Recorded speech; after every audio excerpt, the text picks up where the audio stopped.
So hey guys, আজকে কিন্তু সকাল সকাল চলে এসেছি। আর আজকে যাবো কিন্তু নৈহাটি বড়মারি মন্দিরে। আর পাশে আছে দেখো মা, আর মা আর আমিই যাচ্ছি। আর দেখো ঠিক বাইরের লোকেশনটা দেখতে দেখতে চলে যাচ্ছি এখন কামারপুরে। আর এই যে কামারপুরে পৌঁছে গেছি, এখন কিন্তু বাস আসার ওয়েট করছি। আর দেখতে দেখতে বাসও চলে আসলো, আর বাসে উঠে পড়লাম। আর চলে এসেছি নৈহাটি। এই যে পাশে দেখতে হচ্ছে বড়মার মন্দির। এখন কিন্তু আমাদের ডালা কিনতে হবে, ডালা কিনে লাইনে দাঁড়াতে হবে। আর দেখো আজকে কিন্তু ভীষণ ভিড় হয়েছিল, তার কারণ হচ্ছে শ্রাবণ মাসের প্রথম সপ্তাহ, প্রথম শনিবার, তাই খুব ভিড় হয়েছিল।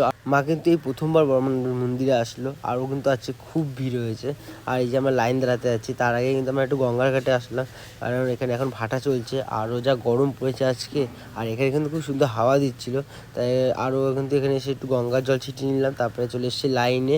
আর আমরা কিন্তু প্রায় মন্দির থেকে বলতে পারো 650 মিটার দূরে আছে। আর মাকে বলছি, মা তোমার কেমন লাগছে? কিন্তু বলছে ভালো লাগছে, কিন্তু একটু গরম যা। আর যাই না এত লোকের পিছনে আজকে দাঁড়িয়েছি, জানি না কখন বাড়ি যেতে পারবো। মনে হয় তো না যে বিকেলের আগে বাড়ি যেতে পারবো। লাইনেই আমাদের থাকতে হবে 3-4 ঘন্টা। আর এই দেখো 650 মিটার আমরা দূরে আছি মন্দির থেকে। আর লাইনটা কত দূর দেখবে, দেখো লাইনটা মানে অনেকটা।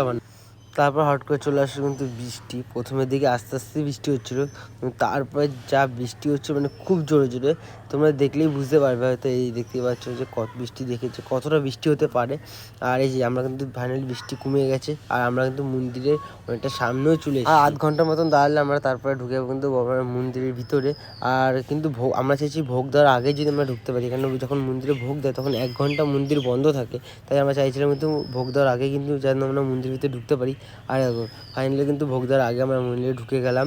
আর এই যে আর একটা দড়ি ছাড়লেই মানে আমরা ভিতরে ঢুকে যাবো। এই যে দেখতে পাচ্ছি আমরা ভিতরে ঢুকে গেছি। আর এই যে কিন্তু বড়মা, ঠিক আছে। আর এখন কিন্তু ভোগ দেবে, এই দেখো আমাদের কিন্তু দাঁড় করে রেখেছে, কারণ এখন ভোগ নিচ্ছিল, মানে যেটা দিয়েছিল সেটা এখন নিচ্ছিল। এই সবাই একা একে নিয়ে যাচ্ছে। আর দেখো তারপরে চলে আসলাম পুজো টুজো দিয়ে বাইরে। আর বাইরে কিন্তু বড়মাকে প্রণাম করে নিলাম। আর প্রণাম করে কিন্তু একটা কিছু দিয়েছিল, সেটা বেঁধে নিলাম এখানটায়।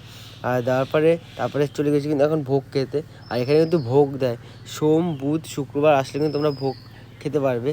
আর তোমাদের আগে এসে কিন্তু কখন নিয়ে নেবে। আর দেখো মা কিন্তু ভোগ খাচ্ছিলো। আর এখন চলে যাবো আমরা বাড়িতে। আর ভাইয়ের ছিলেন দাদার আগে একটু করে দিলাম।